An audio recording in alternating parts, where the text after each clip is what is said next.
When you were little, you're old. Right. All right, guys, we're going to kick this off today. Today's training, negotiation strategies every agent should master. I have a few bullet points that we're going to talk about, but I do want to get some of you guys' feedback as well, because you guys are out there in the trenches. So I think this could be a good kind of dialogue back and forth. And so we're going to talk about some concepts today that you guys should understand, but then we're also going to talk about just real life examples of how these apply. And so if you have an example of one of the concepts that I'm going over, definitely bring it forward and I'll share some stuff from me as well. So we talk a lot about, how to book appointments, how to go show homes, stuff like that, right? But once you get to the, part where you're trying to submit an offer or where you're negotiating offers, that's when you have to have the negotiation skills. And so it's important that we're working on that part of it as well, because you can do everything from booking the appointment, showing the home, getting ready to submit the offer. But if you don't know how to negotiate, right, or you don't know some of the strategies to keep that deal together, it's going to fall apart, right? So we're going to talk about a handful of concepts, and feel free to ask questions, guys. So I guess let me ask you guys a question. Has anybody gotten in a situation where you were in a deal and you feel like the deal didn't go your way because of negotiations? Like maybe you lost, you didn't get your offer accepted, or you didn't move it forward because of something to do with the negotiation process. Did anybody think of anything? Anybody at home, feel free to chime in. Go ahead. Well, we lost a house for our clients in Los Altos. Mm-hmm. The previous house we went into contract, or we were about to get into contract. I guess we're meeting with people that were all cash, and they were paying for this. Buyers were paying for their agent commission. Got it. So, that's how we lost it. Okay. So it wasn't necessarily negotiation. You just got like beat out by stronger offers. Yeah. Right. But it wasn't where you guys were going back and forth and you guys almost had it and then like it fell apart. Okay. So that's a little bit different. Right. So I just want to clarify. Anybody else have any examples where you were in the going back and forth of some sort of negotiation? It doesn't even have to be on a deal. It could be maybe with the client, trying to get them to move forward with you. I had a deal last summer in San Lorenzo Valley where the buyer didn't want to put in his earnest money deposit until he wanted to negotiate a seller credit for like $30,000 for a retaining wall. Got it. So seller didn't want to put in his deposit, the buyer didn't want to put a deposit in until seller agreed to $30,000 credit. Yeah. Okay. Was that part of the offer? Well, he did it after we got into contract. Came with this after. So Okay. he was trying to play hardball with putting in the 3% dash, but he wanted to make sure because it was in the San Lorenzo over there. So got it. Okay, good. Couple examples there where the buyer tried to like switch it up on you after you're in contract and then it's playing hardball. Okay. Okay, so let's go through these, guys. These are no particular order, but those are good examples and we can discuss those a bit. So first thing here, guys, is leveraging market data to justify your position, right? Use current comps, days on market, pricing trends, appraisal data to back up your client's position or to even go against your client's position, right? When you can show facts, not just opinions, it strengthens your negotiating stance and builds credibility, right? Does anybody have any examples where they've had to use data to justify their position? What do you got? Well, a client who wanted to keep trying to lowball offer on several properties, and obviously always have to go back to the data and see what was selling in that neighborhood to kind of show her that she's way off on her justification of the price. Yeah. I think this comes up a lot, guys, when you are dealing with buyers who want to offer one thing, right? And in their mind, they feel a house worth a certain price. And so we got to separate how you feel from actually what is real, right? And what the data says.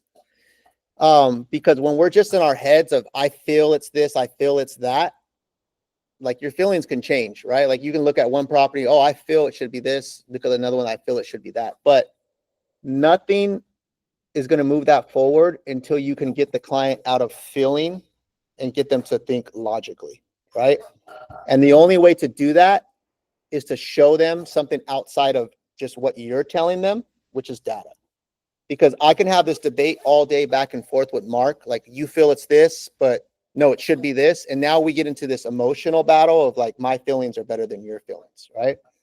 And so if you want to get good at moving people forward, you need to first acknowledge how they feel and say, hey, I totally understand how you feel. You feel the property is worth this price, and that's justifiable. But what we need to look at is what everybody's looking at, which is the data, right? So let's see if the data is matching up to how you feel about this property, right? And so what you're doing is you're helping the client go from feeling, using less of their feeling side of their brain, to using more of the logic side. And when you show people numbers on paper, when you show them comps, or when you show them examples of properties that have sold, it's really hard for them to go back and forth with you on a feeling, right? And Enrique, also, when you're doing this, even on the listing, it works out. Mm-hmm. Right? When you're sitting across the table and the seller is saying, well, I feel my property is worth this. Yeah. It's the same concept. Yeah. Sellers that feel their property is worth a certain amount. Everybody thinks their home is worth the highest price, right? But by showing them the data and not just showing them what has sold, this is another thing you need to show people. You need to show people what else is available in their price range. And that's something that I think a lot of us don't talk about enough, is we look at comps and we look at only what's in their neighborhood. But most buyers who are shopping are looking in multiple neighborhoods, right? They have their eyes set on more of a price range. Like if my budget's $1.5 million, what can I get with $1.5 million? And so I always tell my sellers, hey, it's not just what is sold in your neighborhood, it's also what can someone else buy in this price range. And so when you're able to show, okay, hey, I can go like 2 miles away and I can get a house that's way nicer than yours or way more upgraded, and it's in the same price range, and the schools are comparable, right? Then that brings them down to reality, right? But if you're not willing to do that, you're going to lose the emotional battle. The I feel battle, like that's a lose-lose battle, right? And same thing, like I had, I'll give you an example. So on my deal right now with the AMEA, our listing in Fremont, we got one offer only, right? Market's a little tricky there. And we got one offer only. The most recent comp that sold, it's model match, not as nice, right? But same size of a townhome or condo. But the seller had a situation where they had to drop the price dramatically because they wanted to get it sold. So that like totally screwed us. They listed it for like $969 or something like that. And they only had it on the market for 2 weeks, and then they dropped it to like $925. They got like anxious, right? The last comp that sold before that was $1.020 million, like a month or two ago. So that seller, by them dropping their price just like that because they were trying to hurry up and get this property sold, now that's new data, right? So now when this agent is submitting an offer on ours, even though I'm saying, hey, did you look at the comp that just sold for $1.020 million? And we're priced at $999. I'm trying to justify why the offer needs to be there. She goes, yeah, Enrique, but even though it's $1.020 million, you have a comp that just sold at $900. She goes, and she was a good negotiator. I'm going to give her that. A little emotional, and I'll get to that in another slide. But like, what am I going to do, right? She used that against me. So now it's like, it's hard to really say like, well, no, it's not. When you do have the data, that's a sold comp, and that's a more recent sold comp. So she used that against me to justify why we had to pull our expectation down, which in turn, now I go back to my seller, right? They offered us $950. She goes, we're still offering you $950 because your house is nicer, has a bigger patio and stuff like that. We're not offering you $900. You know, we did see the other comps, but we're also not going to offer you $1 million. We're offering you $950. And so I had to go back to my seller and say, hey guys, realistically, this is the data now. This is the market, right? What we hoped for in the beginning when we first met, in between us signing our listing agreement to us putting the house on the market, this other comp closed, and now that's hurting us.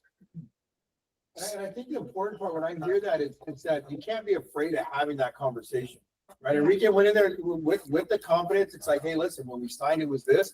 Now when we're entering the market, this is where it's at. Yeah. I think that's an important part, important point to bring up. Yeah. And I had to ask him, like, do you want to gamble, right? It's been 10 days on the market. We've only gotten one offer. We haven't had a lot of showings, right? The condo market in general is just slower, right? Especially in the $1 million price point. It's like some people are looking, well, I might as well just buy a house. And so that's a high price point for a condo. And so I go, we got this one offer. We can push that one away, but we're rolling the dice that nothing better is going to come through. And then, like, within those days, like, all this stuff happens with the stock market. Right. And then that was another point she brought up. Stock market just plummeted. My client's pulling money out of her, retirement or whatever investments for her down payment. Now she doesn't have as much money. Right. So she's throwing all this crap at me. And I'm like, yeah. I'm like, you're right, but I'm not going to let you know you're right. But I'm going to go use this information to my seller to get my seller's expectations to come down. And then I'm going to go to battle with the buyer, try to get them to come up and try to meet somewhere where we can land, where everyone feels like they're getting a decent price. And I mean, I know I keep cutting off, but guys, I really like what he's explaining here because he's negotiating both sides. He's negotiating the expectation of his seller to come down and negotiating the buyer to come up. Yeah. Where a lot of times, we're feeling like we're only on the side of the buyer or the side of the seller. No. You're on the side of making the deal happen. Right, you're on the side of making the deal happen. What does that look like to make it happen? You may need to play both sides. Yeah, definitely play both sides, right? Because when our last comp was $1,020,000, my seller is already thinking, well, hey, if we can get at least $1,020,000, somewhere around there, we're good, right? So he in his mind is already thinking, I'm getting at least $1 million, and now we get hit with a $950,000. That's a $50,000 gap, right? So I'm like, shit. Like, so now I got to try to get him to come lower. And I got to try to get the buyer to come up, and hopefully we land and, we can move forward. So after like 2 days of negotiations back and forth, we counter the buyer. We're at $999. That was our list price. They offered $950. My seller finally says, based off the, okay, I hear what you're telling me. The lowest I'm going to take is $980. Right. Like, I got to get them up 30. Right. So I go, okay, that, we could try, but I don't know. Right. So, but let's try. So I go, rather than counter them at 980, I'm going to counter them a little bit higher. I'm going to counter them at 985. Right. Because I already know they're going to counter me back something else. So thinking also a couple steps ahead of what's going to happen next is also key. Right. So I know you're 980, but I'm going to counter 985 and see if they counter somewhere over here. And then maybe we counter back and we land right here, right? Yeah. So I'm also thinking down the line of what's going to happen. And so I didn't write that in here, but that's something also you don't want to do is you don't ever want to counter exactly at where you need to be at, because there's a psychological game that happens where a party wants to feel like they won the battle. They won the negotiation. Sometimes it's just ego or whatever it might be. And so I'm fine with you thinking you won, really, but I was 2 steps ahead of you. Right. And I think that's a smart negotiator right there. So we went 985. They came 960. So you see how the gap is going like this now? And then we came 970, take it or leave it. Right. Once they came 960, though, my client went from, I'll take 985. Then he went to, well, if we can get at least 975. And I go, look, I don't know if you're going to get 975. They're playing hardball at 960. I go, I think I can get them to 970. And let's just stand firm right there. So we did that. They still try to negotiate like verbally. And I was like, look, take it or leave it. We're fine with waiting on the market. She came back and accepted the offer. All right. But it took those back and forths to end up, right, getting my client to come down a little bit, down the reality, and getting them to come up. I like the point that, and Enrique said this right. He said that the buyer's agent was a good negotiator, right? So I want you guys to put yourself in those shoes to see, because a lot of us are buyer's agents, right? are you a good negotiator? Are you illustrating the stats to that listing agent? Are you coming up with those numbers and letting them know, hey, look, this is what's happening with the stock market. Hey, this is what's happening in that market. Yeah, it was at 1,020,000, but it's at 900. So that's what I would put in your head, guys. Are you guys illustrating that information to your listing agents? Yeah, and are you okay with saying that confidently, right? Because even though the other party is going to like puff their chest and act like you're not really getting to them, but once that call hangs up, they're going to go, shit, they're right. That's exactly what Enrique did, Right? And that's what I had to do. I had to stand guard, right? And I had to like act like, hey, you're not phasing me. Like, all right, we could do this all day. But then once I hung up, I had to also be realistic. Like, yeah, the lady has a point. The data is showing that we're rolling the dice. If we don't take this offer, if they wrote an offer, that means they like the property. I don't have anybody banging on my door saying they love the property. So I might as well play the card that I have in hand and try to get the most out of that card, because that may be the best card we're going to get. The longer the property stays on the market, what happens? It gets worse, right? Because there also is the fact that when people see properties on the market for a certain amount of time, they start thinking something's wrong, or I can get a deal. So I want to take advantage that we're only 10 days on the market, right? That gives me more confidence when I can tell this other agent, hey, we're only 10 days on the market. There's other people seeing the house. Other people are requesting disclosures. But if we were 30 days on the market, I can no longer be that confident, all right? Now I'm in a weaker position. So that timing does play a role. All right, let's move forward. Yeah, good stuff. I think that shows a lot of the negotiation on both ends. Yeah. Definitely. Feel free to chime in, guys. Ask questions. Raise your hand if you have anything. Okay. Win-win scenarios, guys. This is important. You always got to create win-win scenarios, right? Because if people don't feel like they're both winning, you're never going to come to an agreement, right? So look for solutions where both parties feel like they're gaining something. It could be adjusting the closing timeline. It could be including or excluding contingencies. It could be offering credits for repairs instead of price reductions. It could be flexibility on terms, not just the price, that you can keep the deal alive, right? So we don't always have to budge on the price. We can budge on other things, right? The terms. Hey, you know what? I can't, like if I'm repping a buyer, I can't come up in price, but I can remove my contingencies. And that gives you some reassurance, right? Or, hey, I will come up in price, but you need to give me an appraisal contingency because my client's willing to pay you, but he wants to make sure he's not paying more than the appraisal. So that can go both ways, right? When you're negotiating, but it has to be a win-win. It can't be just like, it's all for me and you're getting the shit end of the stick, right? People are not going to want to do a deal like that. And so you always have to think, how can I make it feel like both sides are getting what they want or compromising or getting something? When it's too one-sided, the emotion comes into play. When people feel like they're being screwed over or being done dirty, right? They push back.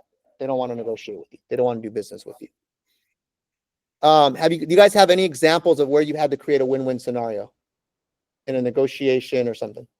This last deal I got into, we had to drop our commissions and reduce credit back in order for the deal to happen.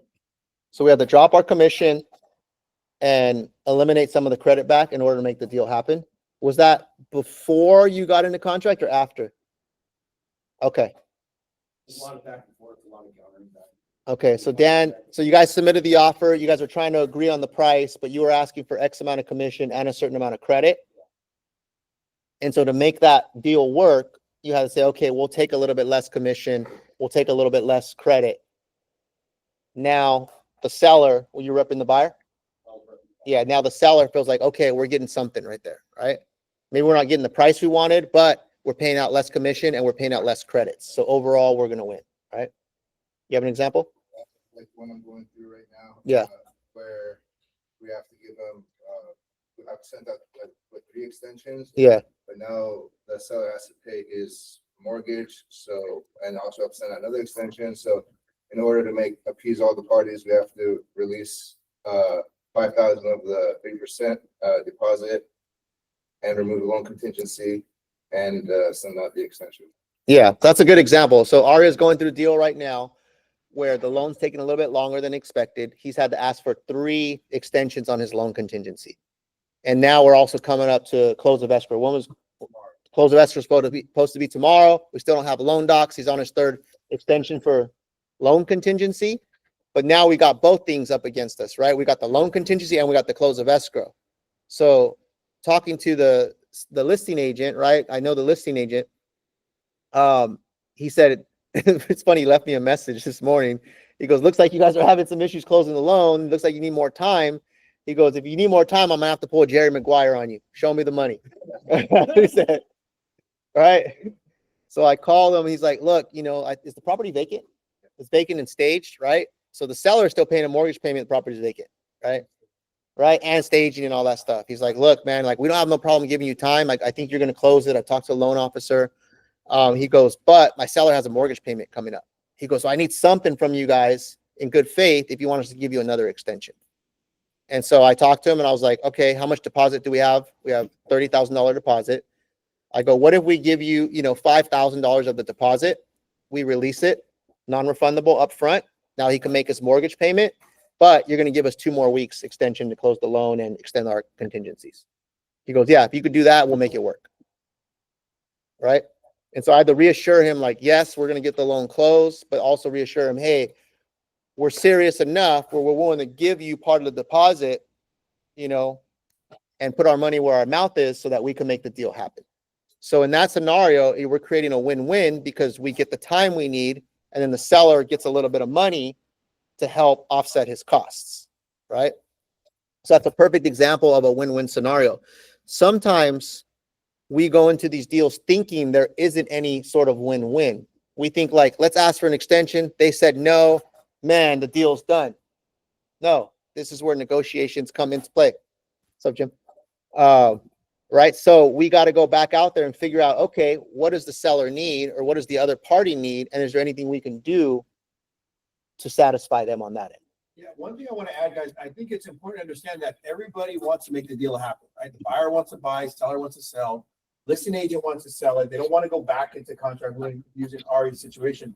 So I want to say, I like that, you have to go into that mindset that there's a deal there to be made. You just got to start thinking outside the box of how you're going to make this deal happen, right? They don't want to put it back on the market. Your buyer doesn't want to go look at property. They're locked in. So now it's just making that happen. I think it's important to have that mindset of figuring out what the solution is to satisfy both sides. Yeah. You got I'm some? gonna share a quick story. This is probably off topic, but it ties into Yeah. making the deal happen. We were getting ready to close on a Hollister property. And there was an issue because there was land and the homeowners had chickens and things, and they were gonna have it cleaned up. Dogs, because there was poop. So the new buyers have children. So we did the cleaning and everything, and they go and they, all kinds of chicken poop and dog poop, and they didn't clean, and I'm not gonna be having my kids run back there with all this stuff. And so they wanted a credit of $300 to have someone come back out and clean it. And then our sellers were like, no, we already cleaned it. They're buying a property with land. It's expected to have poop and squirrel poop and whatever. I'm not gonna clean it. And I couldn't get them to budge. For $300. For $300. Yeah. So the seller was just ego. Yeah. Like, no, we already did it. We're not gonna clean it. They knew what the property looked like. And the buyer's agent was like, they don't wanna commit to it. They're not happy. We're not gonna sign off for the chicken poop. So I had to tell that. That's a shitty deal. Let's split it. Yeah. Let's split it. I'll pay I'm like, I'll pay 150, you pay 150, let's split it. And she's like, I'm in 100%, let's do it. So we call our clients and she's like, I'm paying half of it, Blanca's paying half of it, let's just split. Yeah. Sometimes that happens. So Blanca had to split $300 cost to go clean up the chicken poop to close the deal. It's been a shitty day. Yeah, Oh, sorry. I mean, stuff like that happens and like Enrique said, and Jason says, there's always a solution. Yeah. It's like, Yeah. So giving up commission and stuff like that is definitely a business decision, right? One thing I do want to warn you of, though, is I don't always make that the first option, right? Because some agents go, oh, just give a commission, right? And I like what Blanca did is she went back to the buyer, she put it back on the seller, she hashed all that out and tried to figure out how to make that work before her last option was, okay, I'll put up some money for my commission, right? But don't always just go to, I have to drop my commission or give part of my commission up to make a deal happen. Remember, if people want to make the deal happen, they're going to do what they need to do to make it work, right? People will do what they need to do to get what they want. If they really want to sell their house and push comes to shove, and I bet you if Blanca would have pushed a little more, like said, okay, guys, the deal's going to fall apart over $300. And then she would have just left it and like waited 24 hours, they probably would have came back and said yes, right? Yeah, but you know, $150 is not much, right? But sometimes we have these situations where it's like thousands of dollars on the line. And remember, like, you got to decide at that point, is it worth it or not? But always try to figure out another way before you just have it come out of your pocket, right? And I think that, again, I like that because with the both sides, you can even go a step further, like, hey, all four of us are going to do it, split it forward, seller, buyer. Yeah. No, you could even went to the loan officer. Yeah. There you go. And said, hey, loan officer, I hate to do this to you, but if we want this deal to close, like, I need $300 from somewhere, right? Or you could even went back to the title company. Hey, title company. No, I like that. Hey, you know what? This deal's not going to go through. Can you guys discount your notary fee or your escrow fee $300 to, provide a credit towards doing this, right? So remember, there's always ways. It doesn't have to come out of your pocket. It's going to come out of somebody's pocket, though, right? And so try to make it not come out of yours.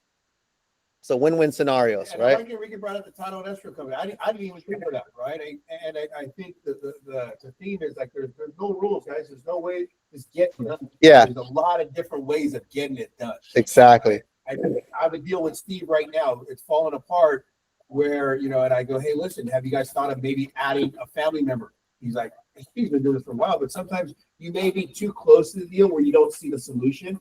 That's where you reach out to the team. Hey, guys, I'm in this scenario. And then everyone chimes in, and then there may be a solution there that you didn't think of, right? So I think that encourages you guys. So when you hit these scenarios, put it in Slack so that everyone can chime in and we all learn from it. Absolutely. Shri, you got something? Yeah, actually, the one recently what I closed, even that's what when it like I kept telling myself the way you said, hey, it's not over till it's over, because we are going on extension because like we couldn't do the loan alliance because of some issues with the way the client is getting paid. Then we went to the chase and they found a lot of problems, and we were like, at certain point, it's never gonna happen. I thought actually we are falling out of the deal, but I tried and negotiate on that and could get back $15,000 credit more. When I did that, the Chase lender used that 15K credit to buy down the rate and qualified her. So it's just that I wanna say this. It's not over till it's over. We can try till last minute in so many different ways and make it work. Yeah.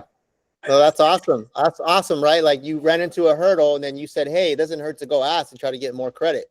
If the seller really wants to sell, they're going to give up a credit, get this property sold, close the deal, and move forward. Sometimes we think like there's no way they're going to go for it, but until you put it in front of them, then you really know if they're willing to make it happen or not.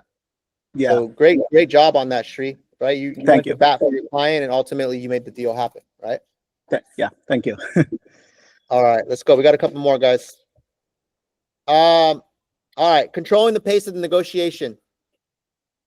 So using timing strategically, sometimes slowing down or speeding up responses can create urgency or give your client time to gain leverage. For example, pausing before countering can make the other side nervous about losing the deal. So you can also control the pace of how quickly you respond, whether you respond faster or slower to try to gain some edge, right? So if someone counter offers you, sometimes we want to respond right away, right? If it's a multiple counter, speeding up your response can give you an edge because now you're getting in front of the seller and you're getting them to make a decision quicker. If it's a single counter, sometimes waiting a little bit, putting them on ice, that's what we call it, right? Letting them chill on ice. Now they're kind of thinking like, oh, shoot, should we have not countered, right? And so sometimes you can see someone's cards by what the agent is doing also. Like if an agent, let's say someone counters me, I'm representing the buyer, and it's a single counter, and the agent is blowing me up. Hey, did you get the counter? Hey, are you guys going to sign it? Hey, are you going to do this? That tells me they probably don't have any other offers. So I'm just going to ignore their text for a little while.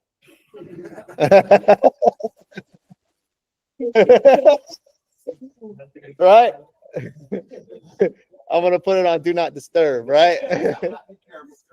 All right. It's an example, right?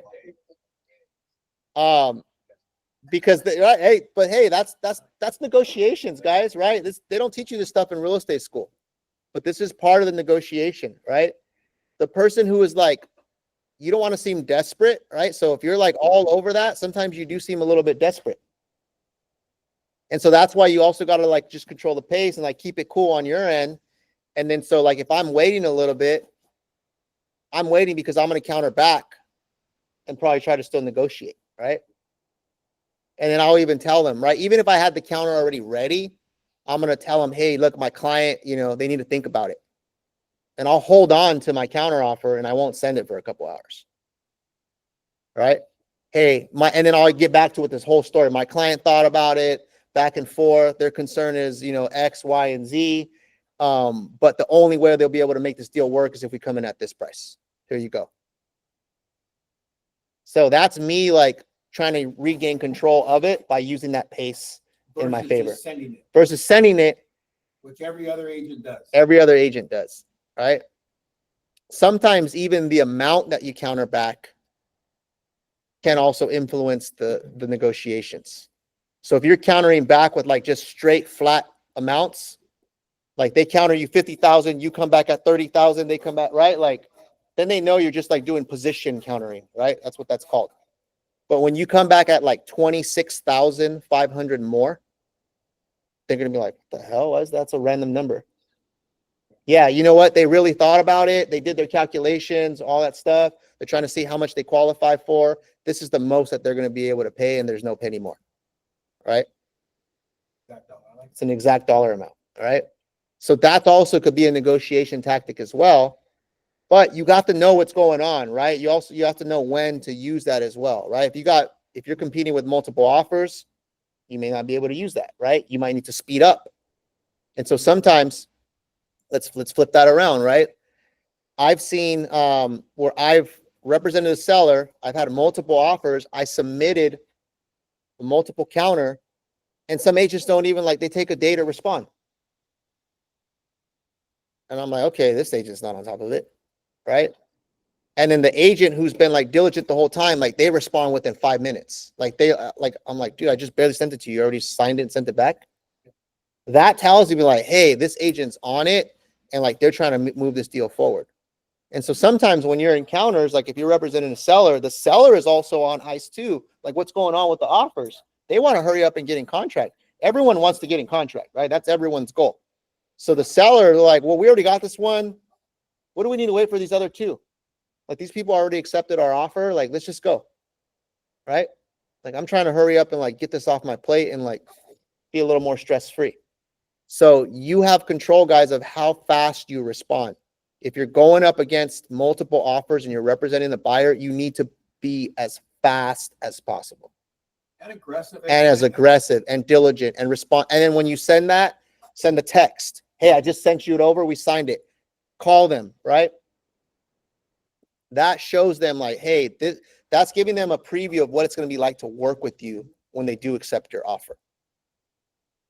And all that's going to control, the negotiation and your success in the long run.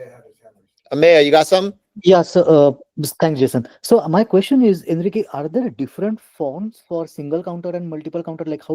If I'm representing a buyer, how do I know that I'm the only one who is putting offer and getting a counter, or is there multiple counters How do I Yeah. really know? The agent can tell me anything. Yeah, so at the top of the counter offer, there's two different forms. One of them is multiple, one of them is single, or it just says counter offer, and then one of them will say multiple counter offer. So if they're counter offering multiple people, they have to use a multiple counter offer. Now, are there some agents that might be a little shady and like not show you the multiple counter? Right? But we got to assume everyone's playing by the ethics and the rules. But yeah, technically you have to have a multiple counter if you're countering more than one party. Now, what you can do though, is this is what I've seen done. I'm submitting an offer for a buyer. I know there's a lot of offers. I start going into verbal kind of counters. What's it going to take to make this happen? All that stuff. Hey, look it. I'll make that price happen, but send me a single counter. Don't counter everybody else. If you send me a single counter right now, I'll get my buyer to accept it, and we'll be in contract at the price that you guys want. But I need you to not counter everybody else. Huge. Right? Now, if you fall for that as a listing agent, you're dumb. But I've done that on the buyer side, because if I'm representing the seller, like I'm going to counter everybody, right? Why would I want to pigeonhole myself to one? I would only do that if I really didn't have any strong offers, right? So let's say I had 3 offers, but all the other offers were weak and you were like already strong.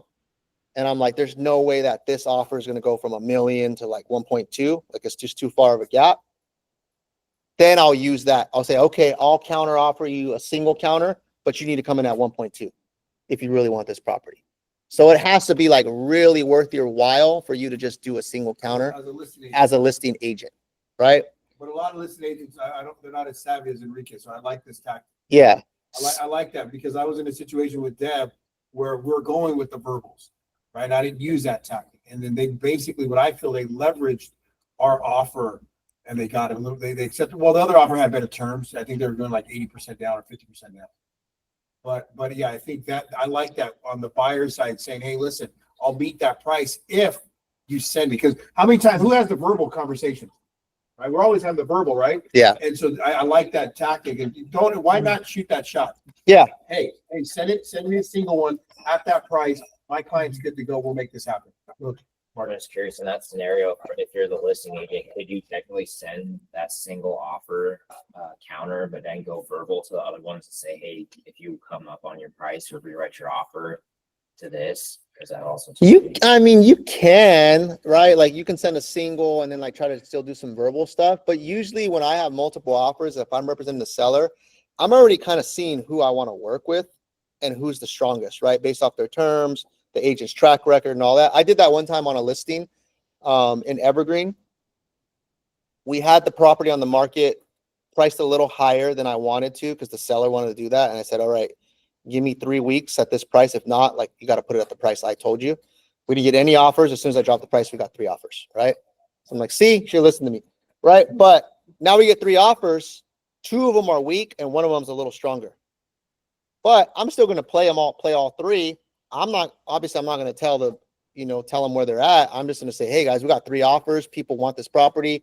How high are you willing to go? I'm going to send you a multiple counter, right? And I'm already trying to influence the price, right?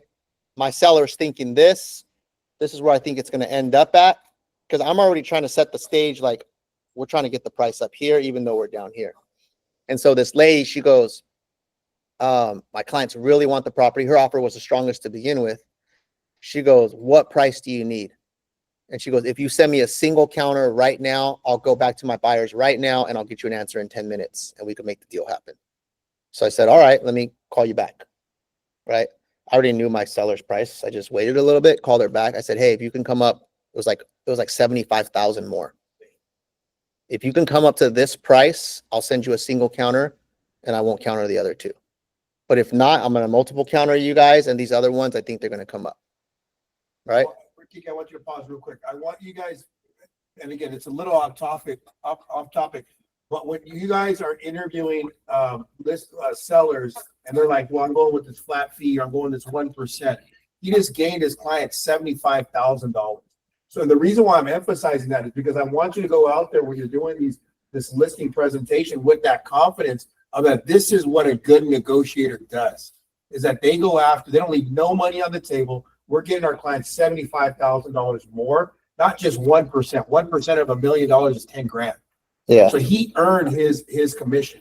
So I want us to have that confidence when you're out there saying, hey, this is the key ingredient for PRG to have success with listings is we're not leaving no money on the table. We're making sure you get top dollar, and we do that by using our negotiation skills. Yeah. And this example I gave you, the way I told you guys with this amount of conviction, you guys are all like, oh yeah, that's good. I say that same story when I meet with sellers. I give them this example. I say, let me give you an example. This is what happened. Within a 5-minute conversation, I was able to get my seller $75,000 more than all the other offers. And so I ended up sending that counter. I knew who that agent was too. She was a good agent, right? And so I'd rather work with her. And she signed it back within like 10 minutes and we were in contract, right? So that was like quick back and forth, and we made it happen. All right, let's go forward. Oh, back here. All right. I think Brendan had his hand raised. If you have your hand raised, guys, just unmute yourself. You got a question? No, it's fine. It's fine. I can cover that later with Jason. Okay. All right. So manage emotions and maintain professionalism. Stay calm and neutral, especially when things get tense. As the agent, you're the buffer between emotional clients and tough conversations. Keeping cool helps you think clearly and advocate effectively. I'm going to give you an example. The deal again with the Maya. This agent, even though she was like pretty aggressive and she was a good negotiator, she was just like, you could tell she was stressed, right? She was stressed. She was like raising her voice at me and stuff like that. It could have been a little bit of a cultural thing too. But I had to tell her yesterday, was it yesterday, 2 days ago? I'm like, hey, if you want to talk to me and you want to figure this out, you need to calm down. I go, you need to calm down. I go, you're yelling at me. I'm not yelling at you. That's what she said. I go, well, you're talking really loud. She goes, well, I'm driving and I could barely hear you. And I go, well, that's not my fault. I like to have cool, calm, stress-free deals. I go, so if you want to move this forward, I've already given you the things that you want. I go, you need to lower your tone and you need to talk to me like a professional. Right. And then boom, she kind of dropped her tone a little bit, but I could tell she was still a little worked up. And then I dropped my tone even more, kind of smoothed it out. And then I hung up. Let me show you what she texted me. I was like, bro, you ain't going to yell at me. What the hell are you? I'm a grown man, bro. I love when I have to listen to talk to people like that. So then she texts me back. She texts me back. Sorry for earlier. I apologize for my bad attitude. My client has single income with a little one. I feel I need to help her prevent extra financial burden. Now it was all good. We should remove contingency by tomorrow. Thank you for understanding. All right. So my response to her, right, because she's a newer agent, like a couple years in the business, right? I'm gonna try to recruit her, just FYI. I said, thanks for the apology. You are a diligent agent, and I could see that because she was on it. Like she was on it, but you could just tell she was getting worked up. And I'm like, dude, relax, dude, right? I'm all far more than others I have worked with. Don't let that go. But you got to keep working. You got to work on keeping things calm and stress-free as much as possible. There are solutions to every situation. Also, creating good relationships with other top agents is going to help you in the long run. That's the key to lasting success in the business. Let's move forward and close the deal. Thank you so much. You are awesome. We'll close it smoothly. Thank you. All right. So now we're friends. I don't know. Now we're friends, right? But I had to put her in her place real quick, right? But it goes back to this, right? Managing emotions is you got to remember the key to keeping deals to move forward is to try to not be emotional, right? You need to keep things cool. You need to keep things lighthearted. You need to keep it like, if you start getting upset or you start getting frustrated or you start getting snappy with the other side, they're not going to want to work with you, right? If you piss somebody off and they're like, screw this person, right? I ain't helping her do anything, right? They're going to find ways to sabotage the deal. It's just natural, right? Like you do not win deals by being condescending, rude with people. That's not how deals are won. Deals are won by keeping things smooth and saying, hey, we're on the same team. Hey, let's move this to the finish line. hey, I totally understand where you're coming from, not making it feel like it's my way or the highway. And maybe she thinks like that's how it's done. Like you could just try to like bulldoze the other side until you run into somebody like me. And I'm like, whoa, like, right, settle down, right? You got to keep things smooth, right? Even when it gets tense and when it gets stressful. And you also have to put yourself in the other side, right? Because she was trying to verify all this HOA information, thinking there's a special assessment when there's not. And she even told me, well, I closed another one, these other 2 HOAs, and there was special assessments, and that happened on the last one. It almost messed my deal up. And I go, dude, I can't be responsible for your last transaction, right? Right? Like, what does that got to do with us, right? And I go, look, I understand, like, you're trying to do the right thing for your client. I go, and that's fine. Like, go ahead and do the right thing. Verify. I go, but you need to calm down, right? I go, you need to calm down. I go, do what you got to do. It's not a problem. I go, but we're either moving forward or we're not, right? Like, and so that's the thing, right? Is she would have got a lot further with me if she just like kept it cool and had a heart to heart. Like, hey, I'm sorry to be such a pest. My client's a single mom. I just want to make sure everything's fine. Like, if she would have just kind of had a heart to heart with me, then I would have been like, all right, let me help you now, right? Versus like, screw you, calm your ass down, right? And so even though like I could already just see her stress, naturally I wanted to be like, F off, right? And imagine like if it wasn't me, like someone who's been in a lot of deals, someone who's also like trying to fight fire with fire, that deal could have fell apart, right? And so we got to try to manage all emotions, right? You got to hear people out, let people have their moment, but you also got to bring them down like, hey, don't worry, reassure them. And you got to do that with your clients too, because sometimes your clients are going to get upset. They're going to get emotional, right? I think that's a good point. You say something that I think you have you're the buffer, right? I think it's important to understand, like, even if let's say you are like on the selling side, you're representing the seller, you don't need to bash the loan officer. There's something going on over there, right? You want to calm it down. You don't want to just say, yeah, they have a horrible loan officer, because that's not a good experience for that seller. Yeah. Right. You got to say, hey, they're working through it. You got to calm everyone down through that process. Don't play the blame game, right? Just try to find solutions and calm the seller and the buyer down.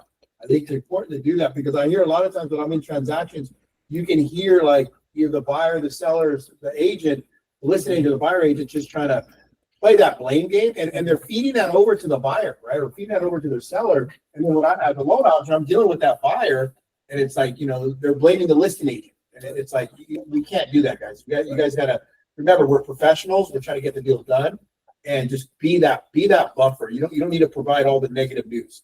Yep. And if someone's getting worked up, you don't need to get worked up. It's easy to like, oh, you're getting attitude, I'm gonna get attitude. Anybody could do that, right? But a true professional is going to be able to stay calm even when someone else is losing their cool. That actually shows more strength, right? It's easy to get upset. Anybody get upset, right? And so even like today, like I talked to Gary, right, on Aria's deal. He called me. As soon as I called him back, I was like, I got to smooth him over. Gary, what's up, bro? Right? And the first thing I said, I had to deliver bad news, right? Like, wait, I need more time, right? So I called him. He called me. I didn't answer because I didn't have an answer yet, right? But I was like, I need to get an answer before I call him back. So then I got the answer. I called him back. He didn't answer. But then he called me back 5 minutes later. And then when people call you, their picture pops up sometimes now. So the first thing I said, Gary, that's a nice picture, bro. You look very approachable. I love that picture of you, right?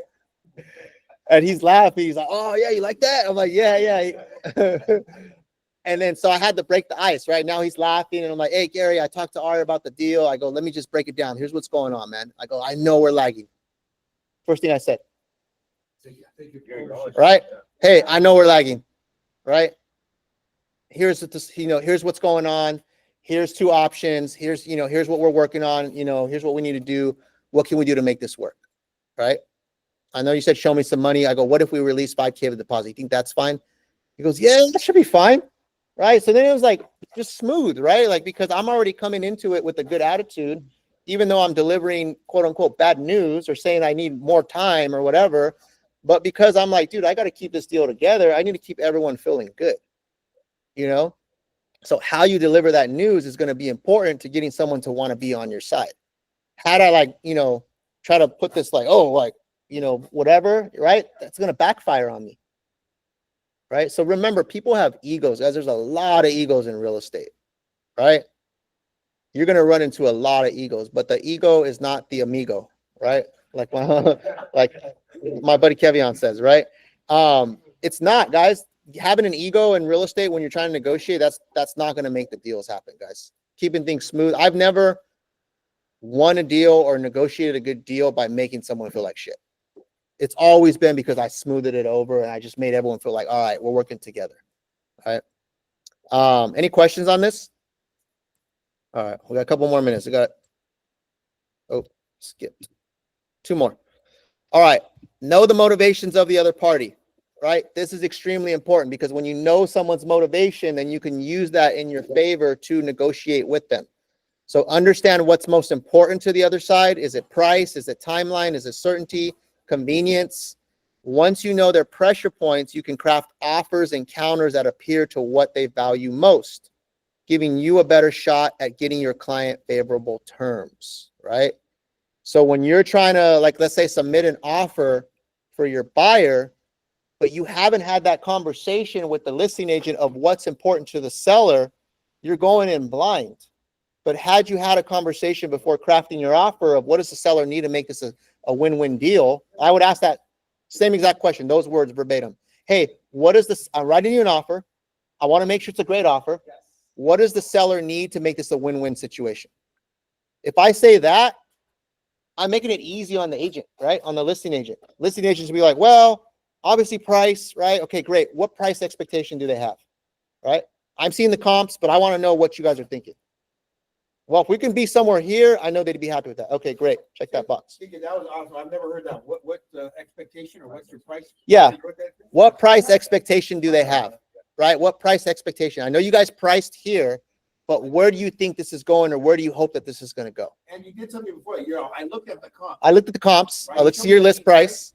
Okay, guys, not to cut you off, Keith, but I think these are subtle things that need to be pointed out that a lot of our agents are not doing. Hey, I looked at the comps. Hey, I know, I see what the comps are, but what is the expectation? Yeah. I looked at the comps. I see your list price. Where are you guys hoping this price goes to? Yeah. What is your seller expecting, right? You ever do that and then say, do you ever throw out a number like, hey, we're thinking about submitting? Would that be just? No, I don't submit my number until, no. I'd rather know from them first, so I don't want to say the wrong thing. No, but I'm saying after you ask. So no. If I'm asking you, hey, Enrique, you have this listing, it's at 1 million, right? Help me understand what are your price expectations, right? Well, let me give you a perfect example. And you say 1.5 or 1.50, Yeah. right? Yeah. And I was like, hey, I understand where you're coming from. If I were to submit an offer at 1.2, right? Would that be a complete waste of time? Would you ever say that or no? Nah, I wouldn't go that far. I'm just going to take it and now go back to my client. But let me give you an example on Aria's deal, right? Aria came to show me the contract before he sent it out. He already had the offer written. He already looked at the comps. I'm not sure what conversation he had. I wasn't part of the initial conversation, but he was ready to write a 1.2 offer. I said, wait. Don't send that offer. I know Gary. Let me call Gary first. Hey, Gary, my client, my agent on my team, he's, Aria, we're trying to help him get his first house, blah, blah, blah. He really likes this property. What do you think it's going to take to make it happen? What's your seller expecting? Let me call you back. Get back to you. Calls him back. If you could get us to 1.1, I think he'll go for it. Mind you, Aria already was going to submit the offer at 1.2. But by me just asking that, now I go back to Aria, we're not submitting 1.2, bro. We're going 1.1, right? You're taking me to dinner forever. But that's the exact real life scenario of how I use that question to now set the stage. Blanca. Here, guys, is what hat are you wearing? Here, Enrique's wearing the buyer hat. Yeah. So he's looking out for Aria's best interest. Yep. Had he be on the flip side of the listing agent, of the seller's agent, it's going to be completely different. That's a good point. So if I'm representing the buyer, right? If I'm representing the seller, I'm trying to influence that price to go as high as possible. I'm throwing numbers that are just like pushing it up. And that's why I wanted to go back. Because you did something when you're making that call to that listing agent. You did something like, hey, I already looked at the comps. Because a lot of times what I'm listening and saying, well, what do the comps say? Right? So you already put that out there that you looked at the comps. Yeah. I'm going back to, because that conversation happens quite often with our agents, right? And you already said, hey, I already looked at the comps, I'm just trying to see. I see your list price. Yeah, I looked at the comps. I see your list price, right? What are you guys thinking? All right. And is there anything else that your seller's looking for besides top dollar? Exactly. Blanca, what else you got? No, and that's true because don't be those agents that are calling and not positioning the call that way. I had one yesterday on my listing. And I asked the agent and she confused the agent. I don't know if it was just, she was just unprepared for the call. And I said, have you looked at the comps in the area? Oh, no, I haven't looked at, okay, I encourage you to look at the comps. There you go. That was my response. Yeah. Because don't even ask me what is the expectation or anything, because I already kind of felt the way the conversation was going. She has no clue what the comps are. There you go. Yeah. So are you more inclined to work with her or less inclined to work with her? Right. So that's a good point, right? Is those of you guys at home, buyer's agent calls Blanca about her listing, is asking about a price. Blanca says, have you looked at the comps? And she goes, oh, no, not really. Right. It's a red flag to me. To me, I'm like, this person doesn't prepare for calls like this, right? They don't take their job that serious. They're calling me, asking questions about the price, and they haven't even done their homework. So Blanca, as a listing agent, is going to be less inclined to want to even work with this agent because in my mind, I'm like, well, if that's the way they do their initial calls, how are they going to do their offer? How are they going to do how's it going to be during the transaction? Am I going to be holding their hand the whole time? Like stuff like that, right? But when you can speak about the comps, about the area, you saw the one down the street that sold for this, but it had a pool, you did that, and you can have that conversation. And you're with the listing agent, they're like, damn, this guy knows their shit. Okay, this is someone I want to work with because I know they're prepared enough and this deal is going to go through, right? And so you got to show that you know what you're talking about, and then you also got to figure out what the motivation was, right? And so for Aria's deal, the motivation was the price, right? He said clearly 1.1. He goes, the guy moved out of the property, it's vacant, he just wants to get it closed, get it sold. He's going wherever he's going, right? So he didn't need a rent back, he didn't need any of that stuff, right? It would have been a different situation if he lived there. He's like, well, we need a 2-week rent back. Okay, so you want this price, you want a 2-week rent back, right? Those are things I'm finding out. So now I can go back to my buyer and say, hey, Mr. Buyer, if we want to be strong, this is what we need to do, right? So all that negotiation happens up front before I even write the offer. That's the offer consultation. Right? That's the offer consultation. And it's me knowing the motivation of the other side. Now, you guys got 5 minutes for me? I know we're going a little bit over time, right? We're almost done.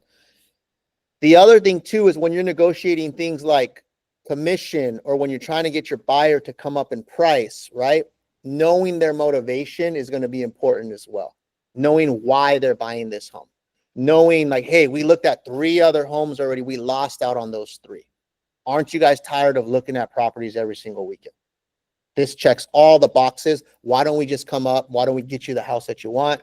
And now you can start enjoying your property and making some equity, right? Putting it back on them, right? Hey, I know school, your kids are going to be out of school soon. Summer's here. It's the perfect time for us to move. We don't want to be moving during the school season, right? So going back to what their motivations are. Hey, I know you're selling. I know you want to get this sold quick, right? I have to keep my commission at this so I can stage it, so I can do all these things so we can sell quick because you have your other property that you're buying right now. We don't want to hesitate and not get the offers that we want. So see, you can use people's motivation to try to reinforce why they need to take this sort of next step, right? But if you don't know their motivation, if you don't know what they're doing or why they're doing it, you don't have the ammo, right? To try to push. Question, Richa? Yes, on the commission part itself, when I have been telling buyers that the commission will be negotiated. And I just want to get some tips on how you and Jason handle when the commission is coming back to the buyer and buyer is paying instead of us getting it negotiated in the deal itself by sellers. I'm unclear on your question. Is it more, you're saying the commission's coming back to the buyer? No, so the commission, our commission is paid by sellers. That's the kind of argument or proposal I put while discussing the commission part. Correct. Do you see what I'm getting to, or should Yeah. I rephrase it No, again? I think I know what you're saying. So what I always do when I talk to a buyer is I say, hey, look at this is my commission. This is our compensation, right? But here's how we're going to get that paid, right? So I always set the expectations up front. Hey, I charge 3%, for example, right? But what we're going to do is when we submit your offer, we're going to ask the seller to pay 3% on your behalf to cover my compensation so you don't have to pay anything out of pocket.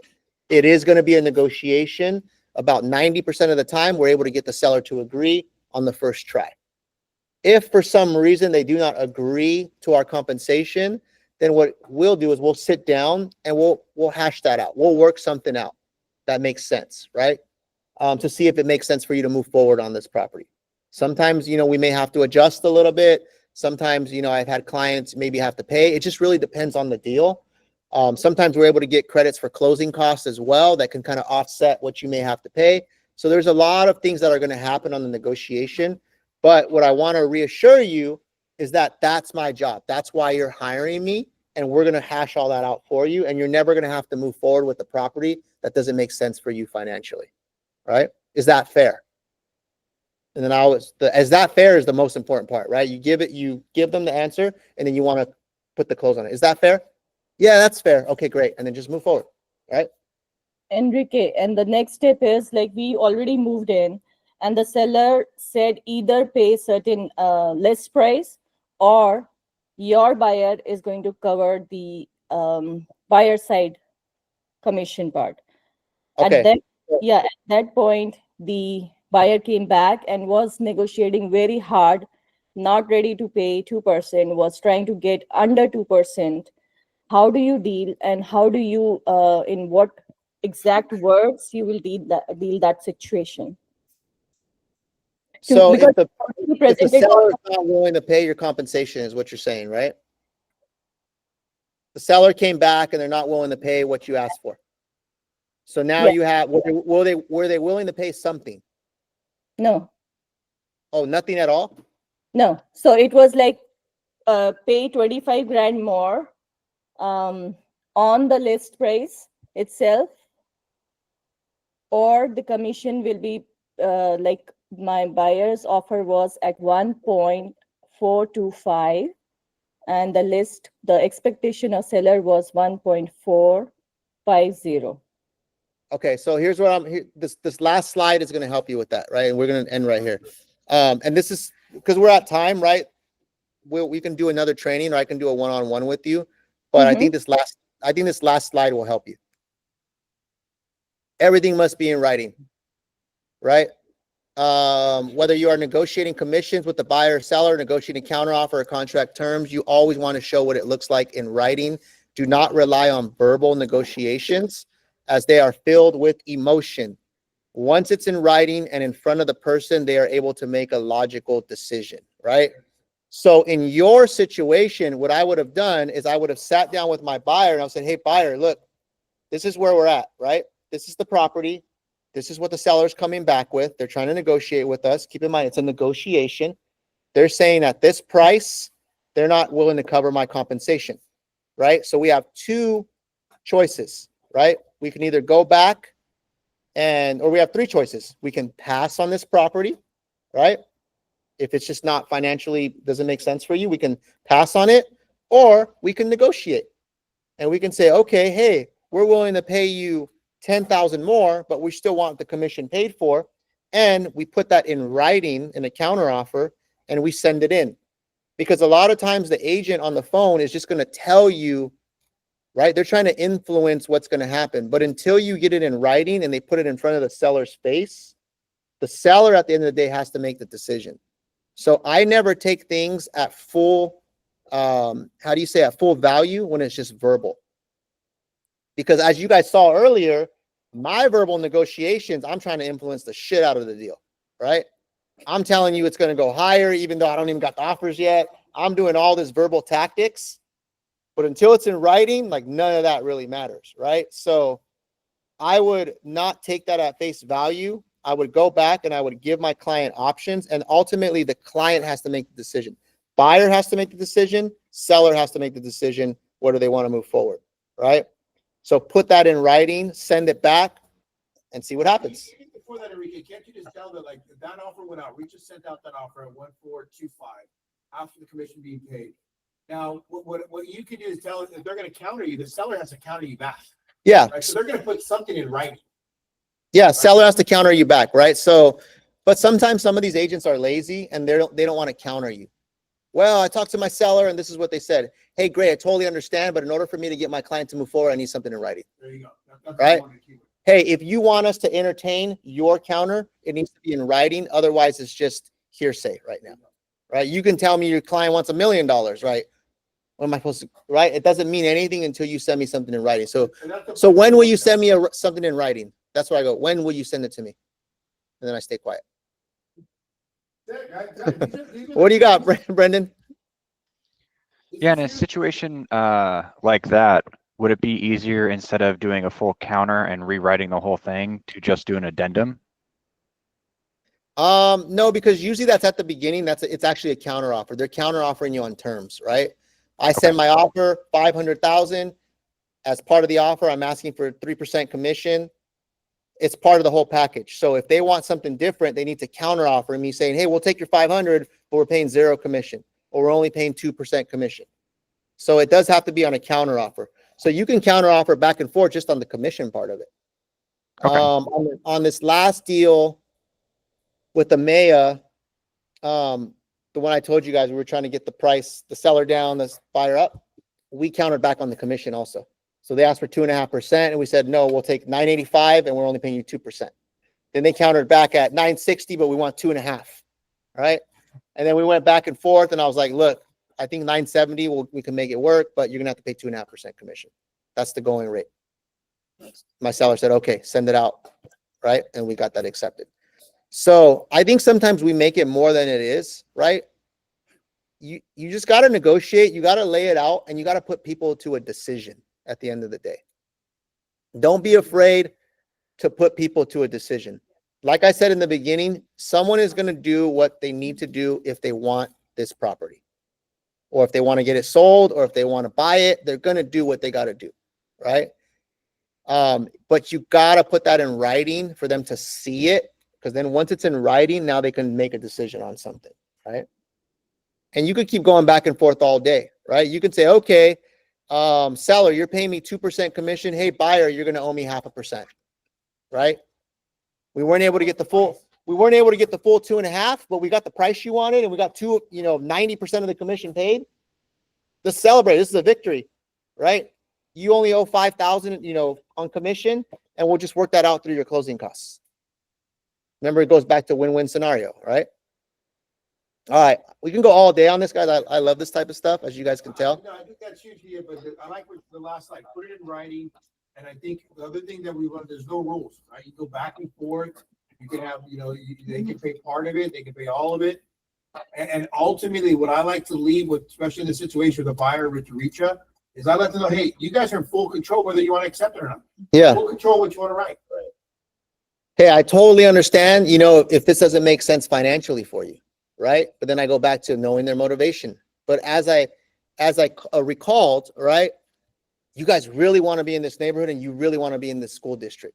Would it be worth it for you to pay a little bit of the commission out of your pocket to make the deal work and be in the neighborhood that you want to be in?